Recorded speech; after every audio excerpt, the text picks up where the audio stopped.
ജനപ്രിയ പ്രഖ്യാപനങ്ങളുമായി കർണാടകയിൽ പുതിയ ഡി.കെ. ശിവകുമാർ സർക്കാർ അധികാരത്തിലേക്ക്. വിദ്യാർത്ഥികൾക്ക് സൗജന്യ ബസ് യാത്ര, യുവാക്കൾക്ക് തൊഴിലവസരങ്ങൾ, നഗരവികസനം എന്നിവയുൾപ്പെടെയുള്ള നിർണായക തീരുമാനങ്ങളാണ് ആദ്യ മന്ത്രിസഭാ യോഗത്തിന് ശേഷം മുഖ്യമന്ത്രി പ്രഖ്യാപിച്ചത്.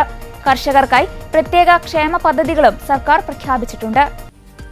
സംസ്ഥാനത്തെ യുവാക്കൾക്ക് തൊഴിൽ നൽകുക എന്ന ലക്ഷ്യം മുൻനിർത്തി വിപ്ലവകരമായ മാറ്റങ്ങൾക്കാണ് പുതിയ സർക്കാർ തുടക്കമിടുന്നത്. സംസ്ഥാനത്തെ 56,000 സർക്കാർ തസ്തികകളിലേക്ക് ഉടൻ തന്നെ നിയമനം നടത്തും.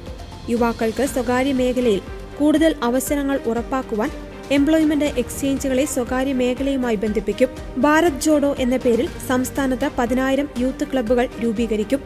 ഇവയുടെ പ്രവർത്തനങ്ങൾക്കായി 10 ലക്ഷം രൂപ വീതം ഗ്രാന്റ് അനുവദിക്കുമെന്നും മുഖ്യമന്ത്രി വ്യക്തമാക്കി.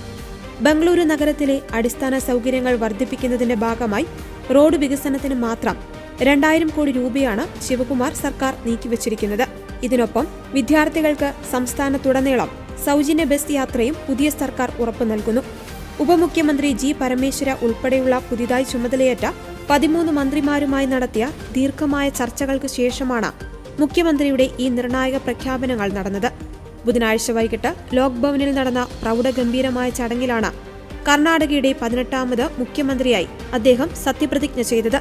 മുഖ്യമന്ത്രിക്കൊപ്പം അദ്ദേഹത്തിന്റെ മന്ത്രിസഭാ അംഗങ്ങളും സത്യപ്രതിജ്ഞ ചെയ്ത് അധികാരമേറ്റു.